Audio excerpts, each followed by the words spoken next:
Now I'll take chipmunk out. Nice grouping. There you go, mate. I'm all right. Now what happens is if you're doing this, I'll put the snares back on actually for this actually. Empty sound.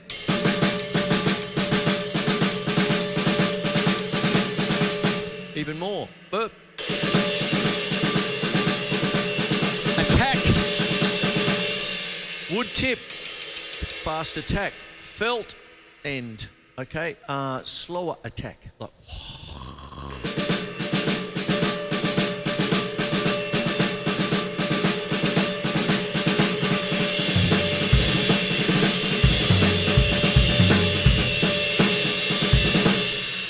sitting there going, which you still have to do, but there's a kind of a thing. I did that for a song, a Frank Zappa tune called Alien Orifice, where it had all this da-do-di-do-da-do-da-di-do-da-da-da, and the whole band had to do it all together. That kind of thing. Oh boy. A lot of people think the Black Page was hard. It is, don't get me wrong, but trying to get Alien Orifice, especially the middle section, or the B section as I remember.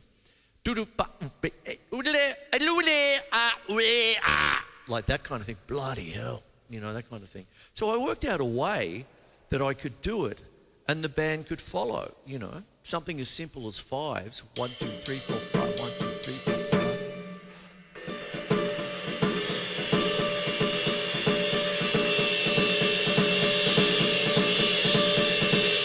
You see? It's segmented, you see. Now what starts to go on is that when you're doing things like this and you need a set of, you know, skill set, that kind of business, and seeing I'm on that kind of track, you start to talk angles. You can have just one drum, you can have two,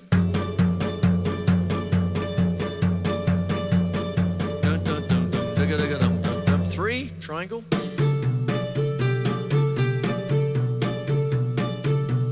four,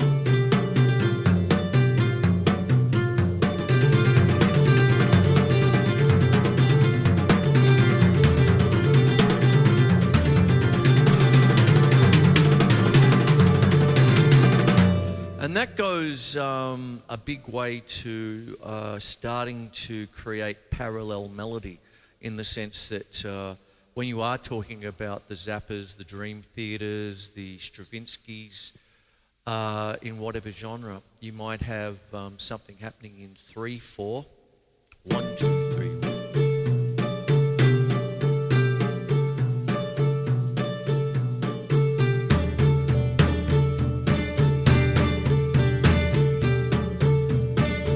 Something else in maybe 5.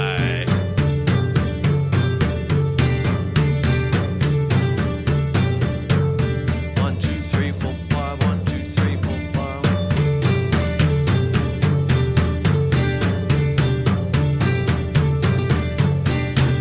Oh, Stravinsky was good at that, especially with La Sacre du Printemps. I don't think I know. I don't think I know.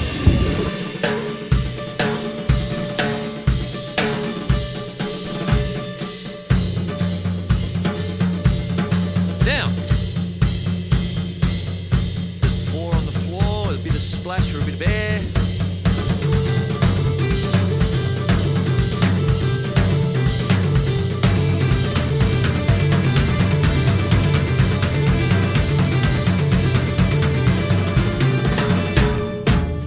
Oh, when will you ever need that? Dance of Eternity, Dream Theater, things like that.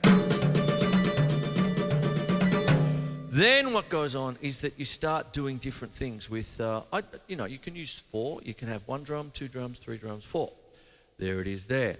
Then you put the angles around it. You might need angles for everything you're doing. For your skill set, I've talked about split rudiments, open style. You've got to solve a musical problem. Sometimes something will happen and you think, okay, I'm in a rock band, so, you know, it's easy. Oh, no worries. Oh, look at that bit there. You know, some of the things like even with Led Zepp, you know, some of those things are tricky. You think they're basic. No, you always get caught up. There's a little 7 section in Stairway, you know, the crunge is in 5/4, then it changes to a shuffle. You've got to be on the ball. Try getting good times, bad times with your foot. Ooh, one-footed Johnny Bonham, you know, that kind of thing. So it's always going to be there, you know. You got to work, and that's what goes on. In this particular set, I'm also sort of working on different things like samples and, you know, like when it ends up being TV, you have to learn how the cameras work. You have to learn a little bit of technology, that kind of thing there. And so on it goes. So what happens is when I'm doing things like this,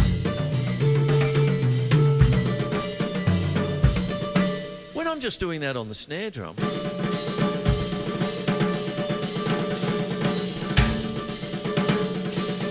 let me build it up for you. I'll take that out. I'll take the patches out for a second. And if I'm just doing this,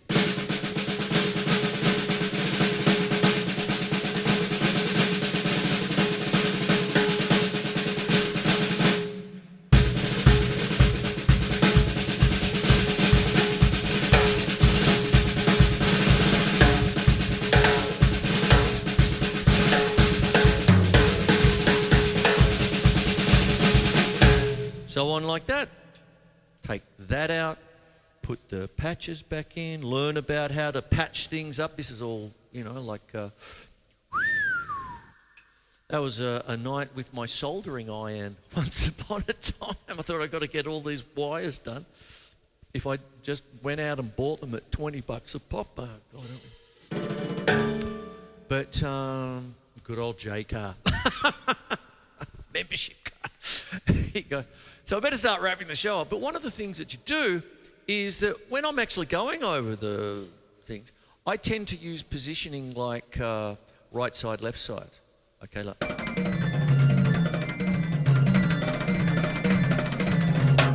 That kind of thing. So on. Dulcimer sound once again. Now that's a little bit of a thing with Josh Fries. He's quite famous for a lick called The Running Man, which is like that. He does that up and down, right side, left side. There was an article in, or a little bit of a column in, Modern Drummer magazine many years ago. But I always remember, right, left, I use that over there. When you're looking at timpanists play, they do a lot of changing lead hands. They might be going down. And you'll need an odd number or a double tap to come back up.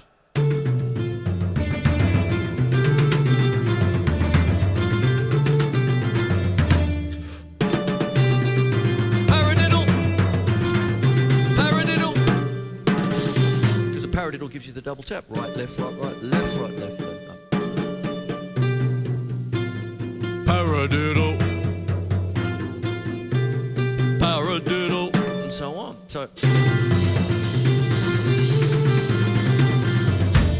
So when you're listening or looking at timpanists and, do something like go timpani concerto.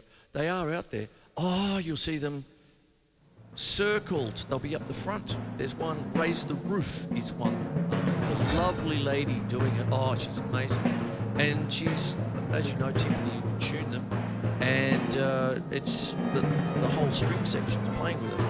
That kind of thing there. So it's melodic. She's actually playing the melody. And so you need a skill set to know what a double tap is. You need to know what an inside stick is and an outside stick and vice versa when you're going up and down. Another big one, just to start to finish off, is diagonals.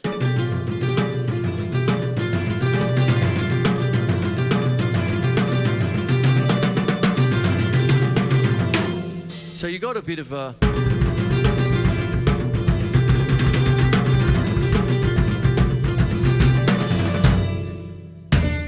what you've got then is kind of like... I'll take him out again.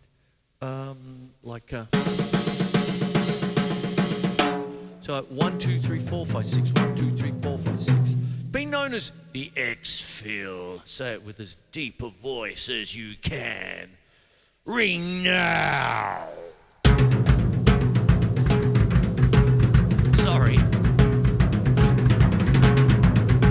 Now, if you're doing that, it comes across like...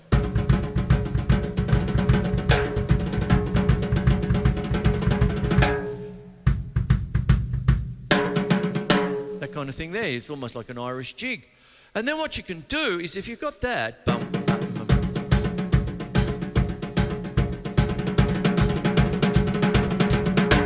why not do it with a diagonal so you're getting multi-letter?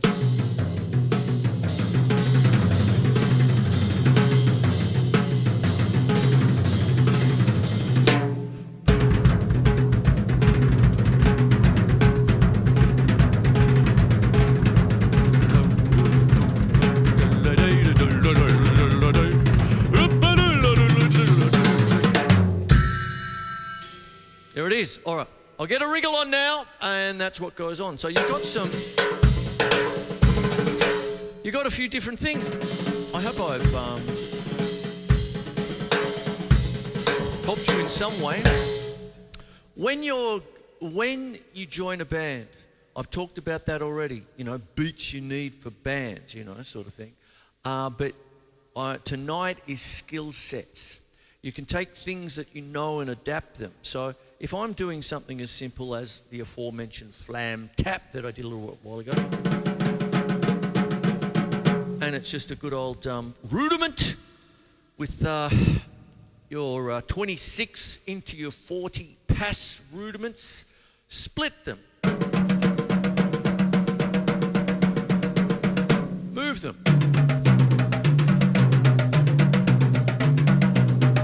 Therein lays the start to something. It sounds like, oh, what's going on? It's a basic rudiment, but you just move.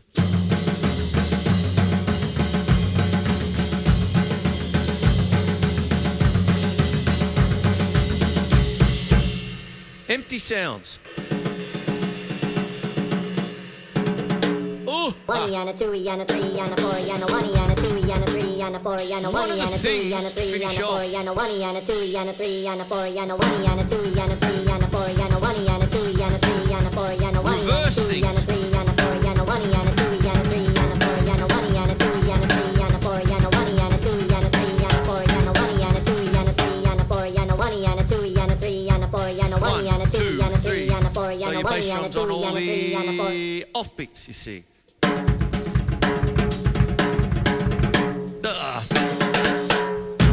I hope you got something out of tonight. I'm trying to stay on time. I'm already 6 minutes over. I've got to do a bit of editing. Skill sets is what it is.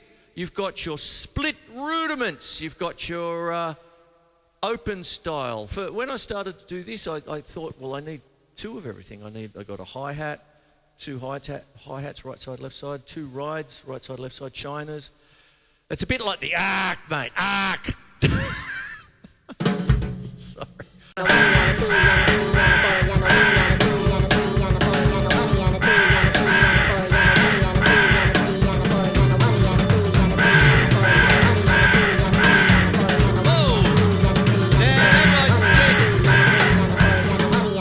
This episode is dedicated to one Terri Garr from my favourite film, Young Frrunkenshteen.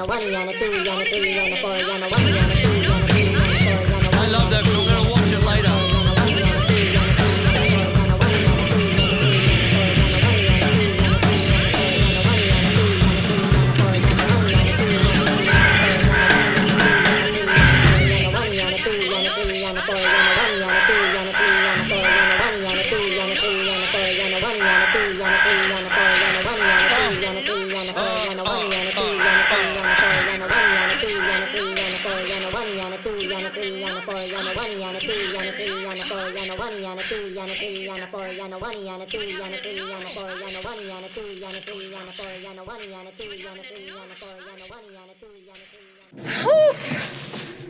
Hello.